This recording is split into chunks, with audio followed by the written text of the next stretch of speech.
పల్లెల్లో మొదలైన పొగతోటలు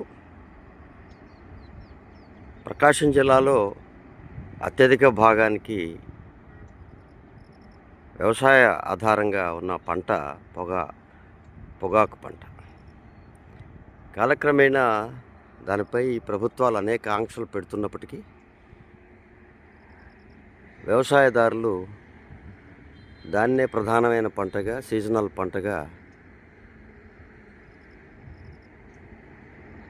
వాడుతూ ఉన్నారు. ఈ సంవత్సరం ఈ పంట కాస్త ఆలస్యమైంది. వర్షాలు అధికంగా సీజన్లో ఎక్కువగా కురవడం వలన ఇప్పటికే ఏపుగా పెరగాల్సినటువంటి పొగతోటలు ఇప్పుడే ప్రారంభమవుతున్న పరిస్థితిని మనం చూస్తూ ఉన్నాం. ఎప్పటికైనా ఎన్ని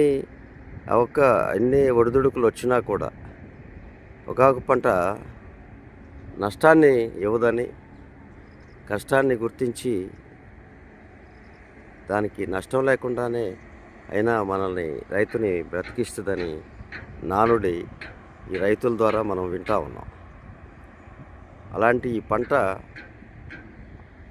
ఈ నవంబర్ ముగింపులో మొదలైంది.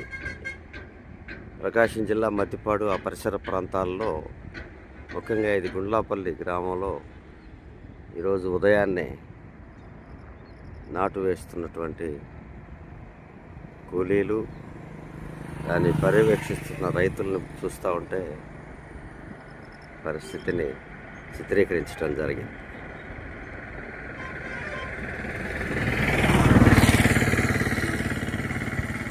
ఏదేమైనా పొగాకు పంట